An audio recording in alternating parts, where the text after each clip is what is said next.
নমস্কার বন্ধুরা, আজকে আমি 1 কাপ সুজি আর 2টো সেদ্ধ আলু দিয়ে এত সুন্দর এবং ইউনিক একটা রেসিপি তৈরি করে দেখাবো।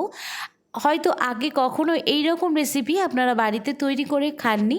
শুধুমাত্র সুজি দিয়ে এত সুন্দর একটা স্ন্যাক্স তৈরি করা যায়, ভিডিওটা পুরো না দেখলে বুঝতে পারবেন না।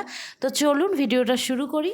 প্রথমে একটা কড়াইয়ে সামান্য পরিমাণ তেল দিয়ে দিয়েছি। তেলটা গরম হয়ে গেলে এখানে দিয়ে দিয়েছি 1 কাপ সুজি। সুজিটা খুব ভালো করে তেলের সাথে নাড়াচাড়া করে মিশিয়ে নিয়ে অল্প একটু ফ্রাই করে নিচ্ছি। খুব বেশি ভাজিনি, এখানে হালকা একটু ভেজে নিয়েছি। এবার এর ভেতর দিয়ে দিচ্ছি 1.5 কাপ জল। জলটা দিয়ে সুজির সাথে খুব ভালো করে নাড়াচাড়া করে মিশিয়ে নিয়েছি। খুব বেশি জল এখানে আমি ব্যবহার করিনি। 1.5 কাপ জল দিয়ে সুজিটা ভালো করে সেদ্ধ করে নিয়েছি। এবার ভালো করে জলটা শুকিয়ে নিতে হবে, সুজিটা খুব ভালো করে শুকিয়ে নিতে হবে। দেখুন এখানে সুজিটা আমার তৈরি হয়ে গেছে। এবার একটা প্লেটে নিয়ে হালকা একটু ঠান্ডা করে নিচ্ছি। এবার এর ভেতর দিয়ে দিচ্ছি 2টো সেদ্ধ আলু। সেদ্ধ আলুটা আমি গ্রেটারে গ্রেট করে দিচ্ছি। গ্রেটারের সাহায্যে খুব ভালো করে গ্রেট করে দিচ্ছি। আপনারা চাইলে হাত দিয়েও ম্যাশ করে দিতে পারেন। সেদ্ধ আলু দেওয়ার পর এর ভেতর আমি দিয়ে দিচ্ছি সামান্য পরিমাণ হলুদ গুঁড়ো, লঙ্কার গুঁড়ো আর গোলমরিচের গুঁড়ো, আর দিয়ে দিয়েছি চাট মশলা। একটু বেশি পরিমাণে দিয়ে দিয়েছি ধনে পাতা, খেতে বেশি ভালো লাগে। সব উপকরণ দিয়ে হাত দিয়ে খুব ভালো করে মিশিয়ে নিচ্ছি। হাত দিয়ে খুব ভালো করে মিশিয়ে নেওয়ার পর এর ভেতর দিয়ে দিচ্ছি 1 চামচ লবণ। লবণটা দিয়ে খুব ভালো করে হাত দিয়ে আবারও মেখে নিচ্ছে।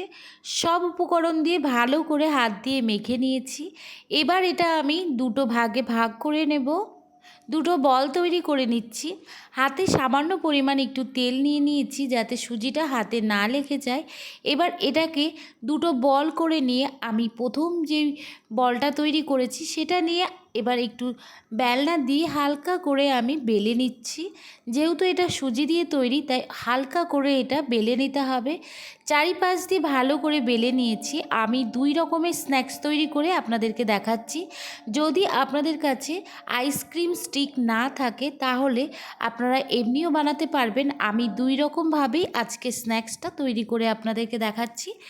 আমি চারি সাইড দিয়ে এইভাবে চাকু দিয়ে কেটে নিয়েছি। চারি সাইড যেটা আমি কেটে নিয়েছি সেটা অবশ্যই আবার পরে ব্যবহার করব। এইভাবে চাকু দিয়ে আমি কেটে নিচ্ছি। আপনাদের কাছে স্টিক না থাকলে এইভাবেই আপনারা ফ্রাই করে নিতে পারবেন। এইভাবেও খেতে বেশ সুন্দর লাগবে। এইভাবেই প্রত্যেকটা স্ন্যাক্স তৈরি করে নিয়েছি। এবার আমি আপনাদেরকে দেখাচ্ছি স্টিক দিয়ে কিভাবে আপনারা ললিপপটা তৈরি করবেন। প্রথমেই যে লেচিটা আমরা কেটে রেখেছিলাম তার ভেতর আইসক্রিম স্টিক দিয়ে আরেকটা লেচি দিয়ে এইভাবে খুব ভালো করে পাশের সাইডগুলো ভালো করে হাত দিয়ে বন্ধ করে দিতে হবে, যাতে তেলে দেওয়ার সঙ্গে সঙ্গে এটা ছেড়ে না যায়। এইভাবেই প্রত্যেকটা স্ন্যাক্স তৈরি করে নিচ্ছি। এইভাবেই প্রত্যেকটা স্ন্যাক্স আমার তৈরি করা হয়ে গেছে। এবার এগুলোকে ভাজার জন্য কড়াইয়ে তেল দিয়ে দিচ্ছি। তেলটা যখন গরম হয়ে যাবে তখন যেগুলো আমি স্টিক ছাড়া তৈরি করে রেখেছিলাম সেগুলো প্রথমে ভেজে নিচ্ছি। দেখুন কত সুন্দরভাবে ফ্রাই হয়ে যাচ্ছে। আপনারা এগুলো বাচ্চাদের টিফিনেও ব্যবহার করতে পারেন। এবার আমি যে আইসক্রিমের স্টিক দিয়ে তৈরি করেছিলাম যে স্ন্যাক্সগুলো সেগুলোও ভেজে নিচ্ছি। খুব ভালো করে এইগুলোও ভেজে নিতে হবে। গ্যাসটা আমি লো টু মিডিয়ামে রেখেছি। লো টু মিডিয়ামে রেখেই স্ন্যাক্সগুলো ভালো করে ফ্রাই করে নিতে হবে যাতে ভেতরটাও খুব ভালোভাবে ফ্রাই হয়ে যায়। এইভাবেই সব স্ন্যাক্সগুলো আমি তৈরি করে নিয়েছি।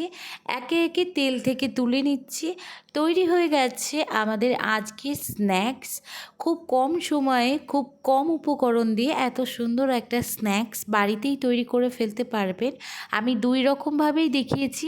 খুব সুন্দর খেতে হয়, বাচ্চারা তো অবশ্যই পছন্দ করবে। হঠাৎ বাড়িতে গেস্ট এসে গেলেও আপনারা এই রেসিপিটা তৈরি করে দিতে পারবেন। অনেক সুন্দর লাগে আর দেখতেও অনেক সুন্দর হয়। তো যদি রেসিপিটা ভালো লেগে থাকে অবশ্যই আমার চ্যানেলটি সাবস্ক্রাইব করে আমার পাশে থাকবেন।